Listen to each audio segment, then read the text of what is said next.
I spent years saving for my son's surgery. And my own cousin stole every cent, then posted champagne selfies from Paris. But Karma? Karma booked her a one-way ticket to rock bottom. I've always considered myself a pretty patient guy. Not one to raise my voice or stir the pot. I work hard, keep to myself, and try to do right by the people in my life. I'm 37, live in a small Midwestern town where everybody knows everybody, and I've been raising my son, Noah, on my own since he was 2. His mom left before the ink dried on the birth certificate. No dramatic story there, she just didn't want the responsibility. I never look back. Noah's 10 now. Bright, curious, and way too clever for his age. He's the kind of kid who asks why about everything, builds things out of junk in the garage, and has this weird obsession with space documentaries. He's also had a rough go health-wise. Born with a congenital hip issue that we've managed with therapy and braces, but it was getting to the point where surgery was necessary if he ever wanted to walk or run normally as he got older. The doctor told us it was better to do it sooner than later. Kids recover faster, bones adjust, all that. The surgery was going to cost nearly $27,000. That's with insurance. Don't get me started on how broken the system is. I work as an auto tech, so it's not like I'm rolling in cash. I've been saving for 3 years, every tax refund, every extra shift, selling old tools, skipping vacations, even postponing repairs around the house. Hell, I drove with a busted AC through 2 summers just to keep building that fund. When I finally hit the amount I needed, I almost didn't believe it. I kept checking the account like the money would vanish. I had it saved in a high-yield savings account that wasn't linked directly to my checking, just for the added layer of safety. I even named it Noah's Surgery in the online portal. Just seeing it there gave me peace of mind. That peace didn't last. Now, here's where my cousin Lisa comes into the story.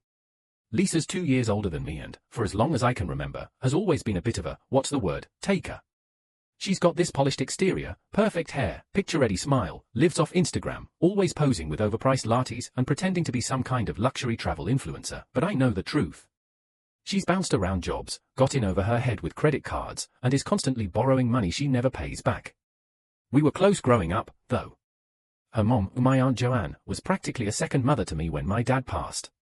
So despite how unreliable Lisa could be, I never cut her off.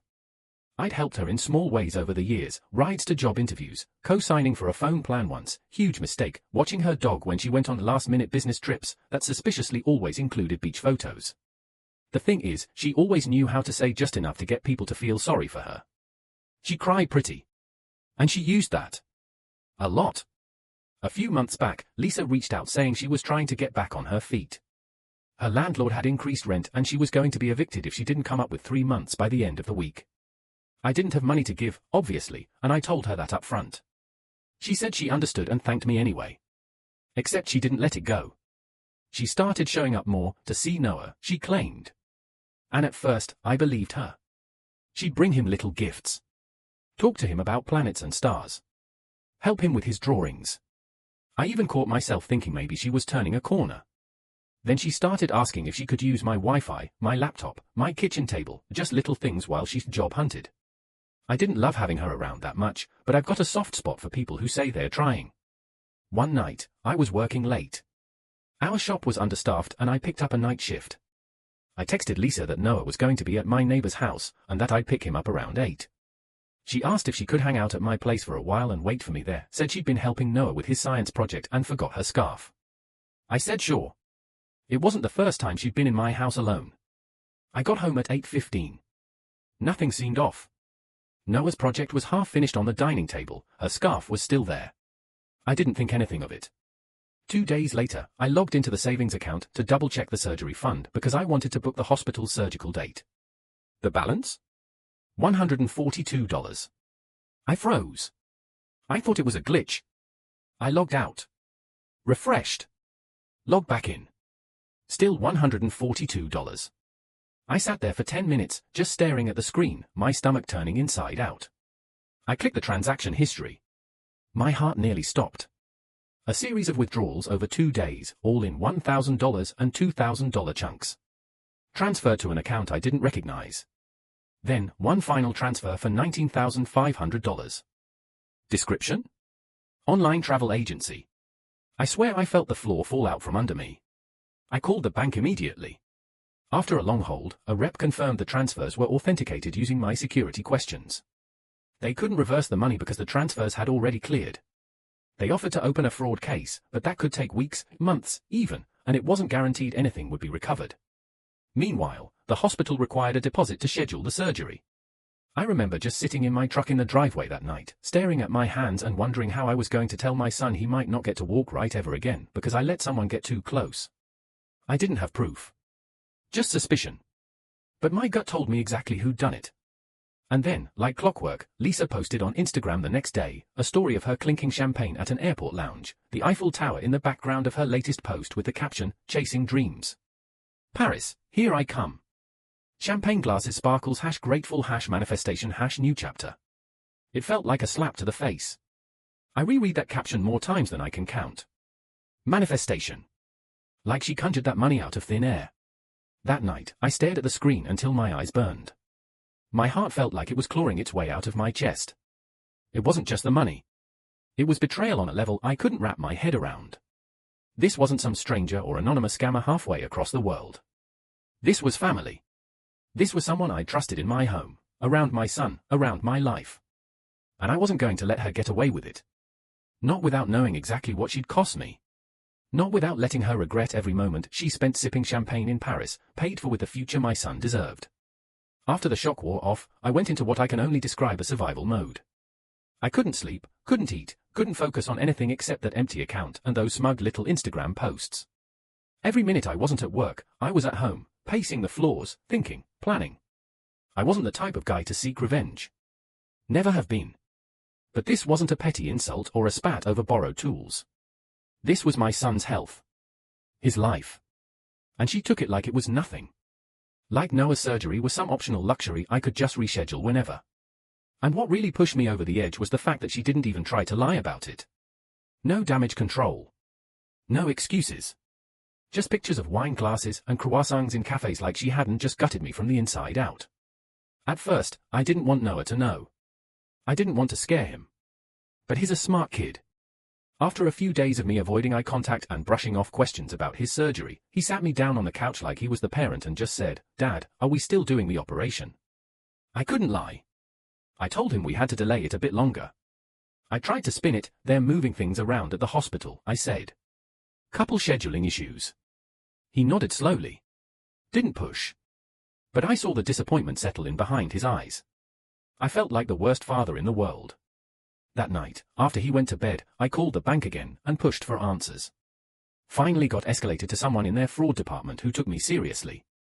She confirmed what I already knew, the login came from an IP address located 3 blocks from my house. At the exact time Lisa was waiting for her scarf. I told them to freeze every account I had. Changed every password. Cancelled my debit cards. Filed a police report the next morning, not that I expected them to throw her in cuffs in the middle of the Champs-Élysées. But I wanted a record. Paperwork. Something to stand on. By the end of the week, Lisa was all over social media. Eiffel Tower at night. Designer handbags. Even a video of her getting a tattoo in Montmartre, some ridiculous cursive quote about being your own savior. I almost threw my phone through the wall. But then, something changed. On the 7th day of her dream trip, the photos stopped. No more updates. No news stories. Nothing. It was weird. And then, around 3 a.m., my phone buzzed. A message request on Facebook. It was Lisa. "Can we talk? I messed up. Please." I stared at the message for a long time. Did I want to talk? Not really. But I did want to know what the hell happened. So I replied with a single word. "Why?" She didn't answer right away. I put the phone down, paced around the kitchen. Then it buzzed again. A wall of text. I didn't think it would go that far. I just needed the money for the trip. I was going to pay it back. I thought you wouldn't even notice right away. And then when I got here, my card stopped working. Something flagged my account and now I can't get money out. I'm stuck in a hotel with no way to pay and my phone's been warning me my international plan's about to cut off. I've got like 12 euros in change. Please. Help me. I laughed. I actually laughed out loud. She wanted me to help her? After everything? I didn't reply. I needed time to think. I needed clarity. The next day, I went to my buddy Nate, one of the few people who knew the whole story. Nate and I have worked together for years, and if there's one thing he knows better than engine work, it's tracking people online. He used to work IT before joining the shop. I told him everything. Showed him the screenshots. Even let him log into my accounts to pull metadata. We found out exactly what hotel she was in. How? She posted a boomerang of a mirror selfie in a hallway with a hotel logo on the carpet 2 days earlier. Nate zoomed in, enhanced the image somehow. I swear that man is part wizard, and cross-referenced the logo with hotels in Paris. Boom. There it was. Hotel Madeleine Luxe. We called the hotel. I pretended to be her brother. Told them our cousin was traveling alone, and we were concerned she was in some kind of distress. The woman on the phone was polite but blunt. Lisa had racked up nearly $4,000 in charges on a prepaid card that had now been frozen. She was still staying in the room, but under surveillance. Apparently, she tried to talk her way into a suite, ordered room service she couldn't pay for, and now they were threatening to report her to French authorities if she didn't settle the bill. Part of me felt vindicated. The other part was stunned at how fast karma had come knocking. I still didn't reach out. 2 more days passed. Then another message came through. Please. I need help. I'll do anything. Just get me home. She followed it up with another message a few minutes later. I know what I did was unforgivable. But if I come back and you press charges, I could go to jail. I'm begging you not to. Please. I wasn't sure what shocked me more, her sudden humility, or the fact that it had taken getting stuck in a foreign country for her to realize that actions have consequences. That night, I called my Aunt Joanne. It was a tough call. I hadn't spoken to her in over a year. Our relationship had frayed over time, mostly because I'd stopped enabling Lisa, and Aunt Joanne never stopped seeing her as this poor little girl who just needed support. But I needed to tell her. I walked her through everything, what Lisa had done, how she stole the money, the Paris trip, the hotel, the messages. To her credit, Aunt Joanne didn't interrupt. She just listened. And by the end of it, she sounded broken. She apologized. Over and over. Then she asked, "What do you want me to do?" I told her I didn't know yet. I needed to think. I hung up and just sat in the dark for a while. My emotions were a mess. Anger, sadness, guilt, protectiveness. But underneath it all, I kept coming back to one thing, Noah. This wasn't just about punishing Lisa. It was about protecting him. About making sure he never had to feel the sting of someone choosing selfishness over his well-being again. The next morning, I had a plan.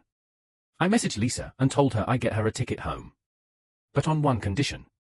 She would sign a legally binding agreement acknowledging that she took the money from my account without consent and that she owed me the full amount, with a payment plan structured monthly over 5 years. I'd have it notarized and on record.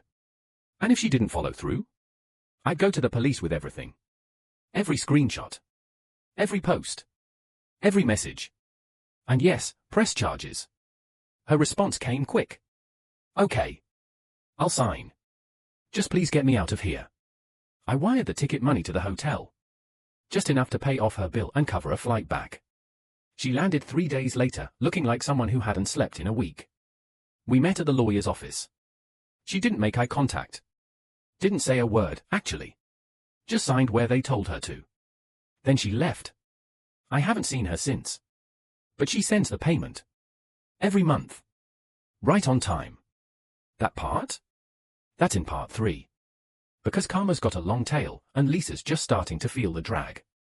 It's been 5 months since Lisa came crawling back from Paris, and I'd be lying if I said every day since then has been peaceful.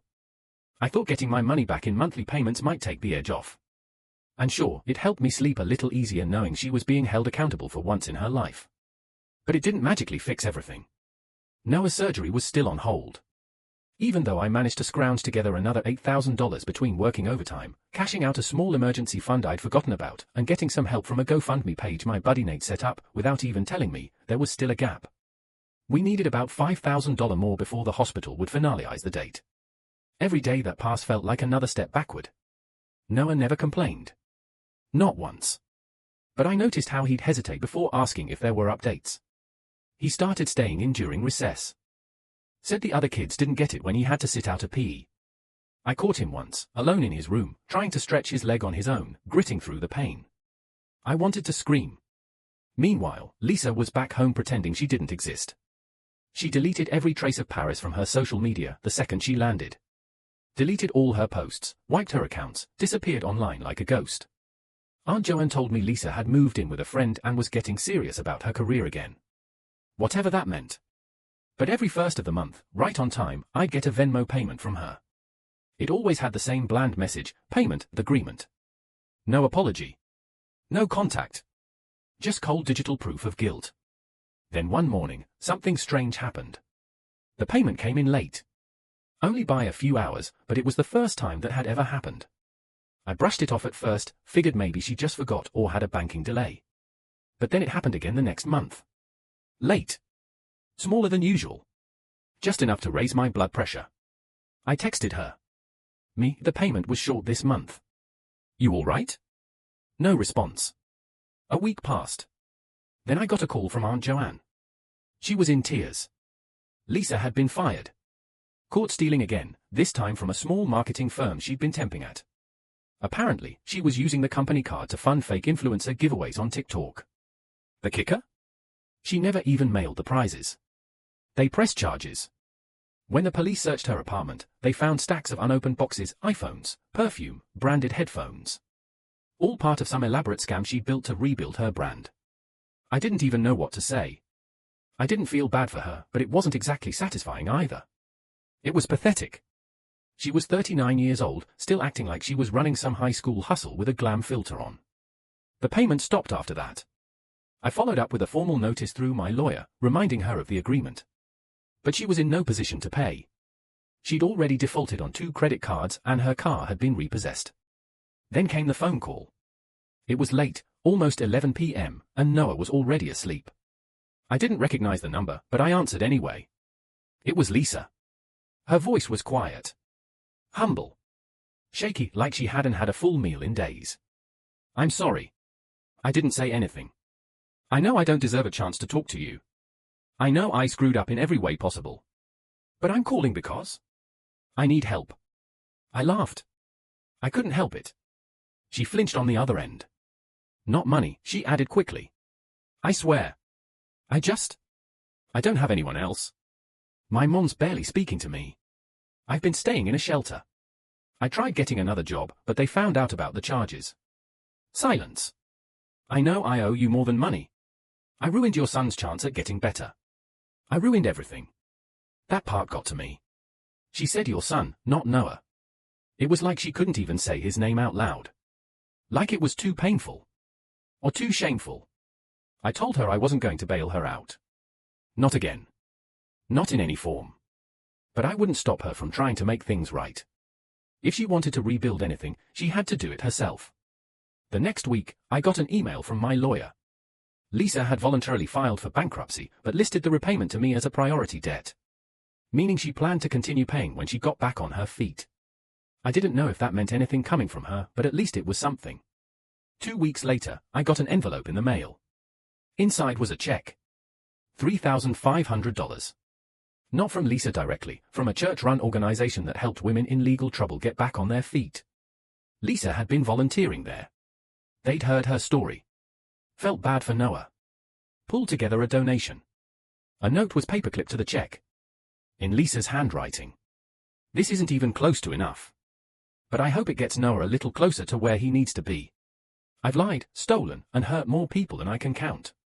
But I swear I'm going to change. Not for me. For him. Because he deserved better. I read the note twice. Then again. It didn't erase anything. But it was the first time in years Lisa had done something without expecting applause or a round of likes.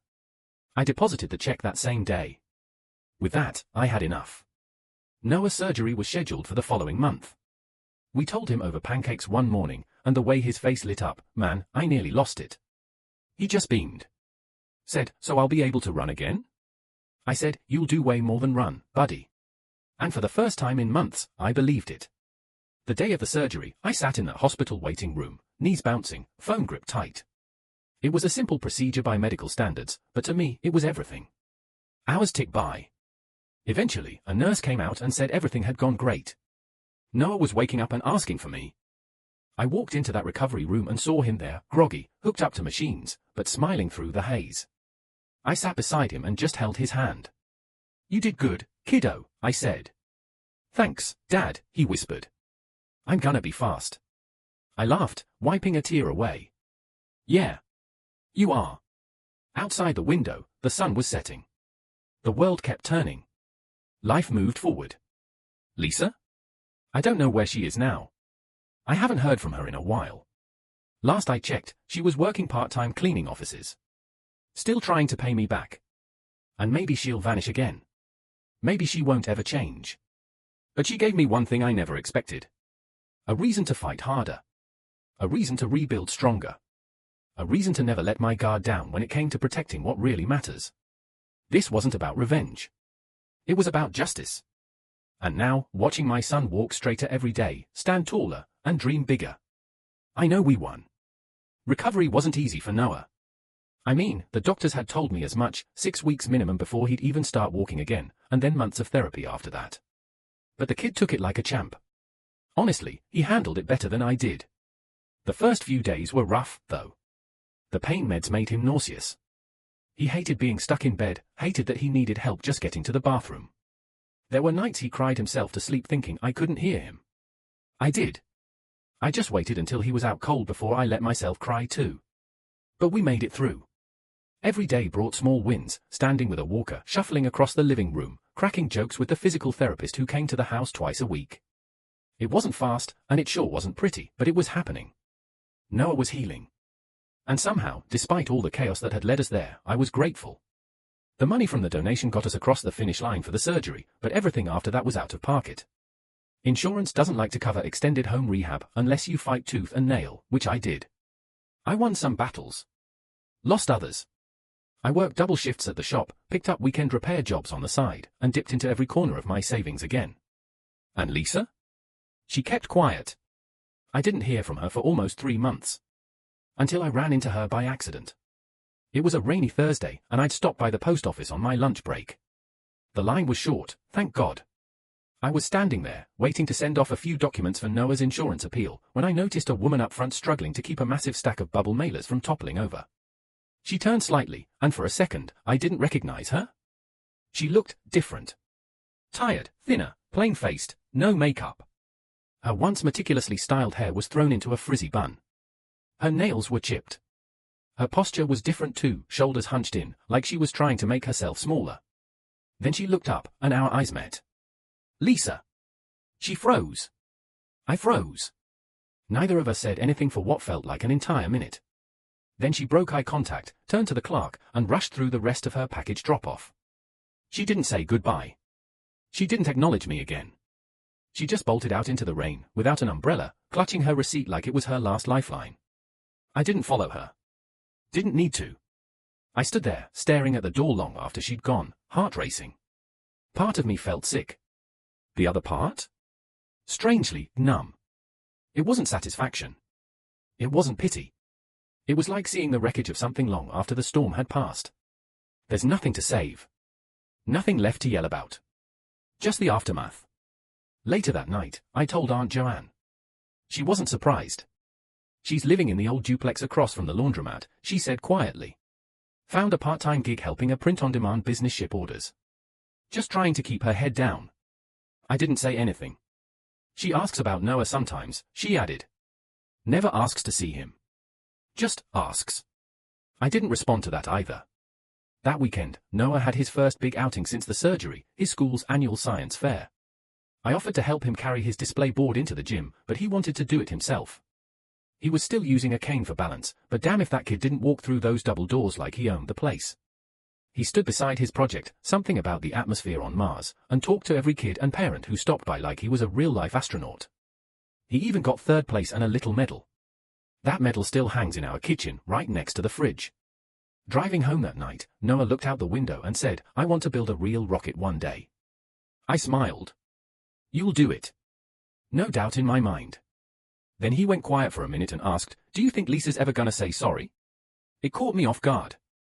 He'd never said her name out loud since it all happened.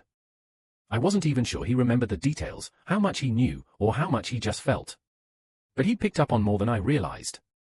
I thought about it for a second. I don't know, Bud, I said. Some people never say sorry the way you want them to. And some people aren't ready to say it until long after it matters. He nodded slowly. I think she's sorry. I just don't think she knows how to fix it. I damn near had to pull over after that. He was right. And I didn't even know where he learned that kind of wisdom. It sure wasn't from me. Maybe pain grows kids up faster. Maybe they just see more than we give them credit for. The next day, a small envelope showed up in my mailbox. No return address. Just my name written in delicate cursive on the front. Inside was a single sheet of paper. Handwritten. Neat. Careful. I won't pretend I deserve forgiveness. I won't ask for it either. But I need you to know I've changed. Not for the likes. Not for anyone else. Just for me. And for him. I watched his science fair video. Aunt Joanne sent it. He looked happy. Confident. You did that. You gave him a future even after I tried to take it away. You're a better man than I'll ever deserve to know. If there's ever anything I can do to repay you that doesn't involve money, you just say the word. I mean it. No name. No signature. But it was her. I showed Noah the note. He read it in silence, then handed it back. I think that's her sorry, he said. Yeah, I replied. I think it is. I didn't write back. Didn't need to. Sometimes closure isn't about reconciliation. Sometimes it's just the peace that comes from knowing you did right by the people who mattered. Even when the world tried to knock you down. We moved forward. Noah's walking better than ever now. He plays basketball with the neighbor kids. He's saving up to go to space camp next summer. I already told him I'd make it happen, even if I have to take on 100 oil changes a week to do it. As for me, I sleep better these days. I still don't trust easily. And I definitely don't leave my laptop out around anyone anymore. But I'm not angry. Not bitter. I let that go somewhere between the recovery room and the science fair. Lisa? I hope she keeps trying. I hope she finds something better. But I won't be the one dragging her there. That part's over. Spring came early this year. The snow melted faster than usual, and by late March, the sidewalks were clear, the grass was patchy but coming back, and my front porch finally stopped feeling like a freezer. Life, as strange as it sounds, had settled into a rhythm. Noah was back to his old self, and then some. He was running again. Actually running. Not just walking or limping like before. I caught him racing one of the neighbor kids up the block, cane forgotten, legs pumping like pistons. I stood on the porch with my coffee, heart full, watching him round the corner and disappear from view. I don't think I'd ever felt that kind of quiet pride before. Not even when I first held him in my arms. That was the moment it hit me, we were okay. Really okay. It took everything I had to get here. Every dollar, every sleepless night, every choice that felt like tearing skin off my own back. But we made it. And nothing, no betrayal, no setback, no bitter relative, could touch us now. I hadn't heard from Lisa since the letter. She'd vanished again, which I suppose was her way of honoring the space we needed. The Venmo payments hadn't resumed, and I wasn't chasing them anymore. I'd written it off, literally and emotionally. I figured that chapter was done. But life has a way of circling back when you least expect it. It was early May when it happened. I was cleaning out the garage, finally tackling the mountain of tools and boxes I'd been ignoring for years, when I heard someone clearing their throat behind me. I turned around, and there she was. Lisa. Not dolled up. Not with tears in her eyes. Just her. In jeans and a hoodie. Hair pulled back. No makeup. No filter. Just a quiet, uncertain look on her face. Hey, she said. I blinked. Hey. She gestured toward the open garage. You always said you were gonna organize this mess someday. I snorted. Guess it was a someday kind of project. A pause stretched between us. Then she stepped forward, holding something out, a manila envelope. I've been working at the print shop, she said. Got promoted to shift lead. Been saving a bit. It's not much. But it's yours. I took the envelope without saying anything. It wasn't heavy, but it had some weight to it. Inside was a stack of cash, neatly banded. I didn't count it, but I didn't need to. I know I still owe more, she said quickly. And I'll keep sending what I can. But I didn't want to mail this one. I nodded, still not sure what to say. She looked around, like she was bracing for me to tell her to leave. I'm not here to ask for anything. Not forgiveness. Not a second chance. I think about it every day. What I did. What it cost. And I don't think I'll ever stop trying to make it right. Her voice cracked at the end, but she held it together. I looked at her, really looked at her, for the first time in years. The bravado was gone.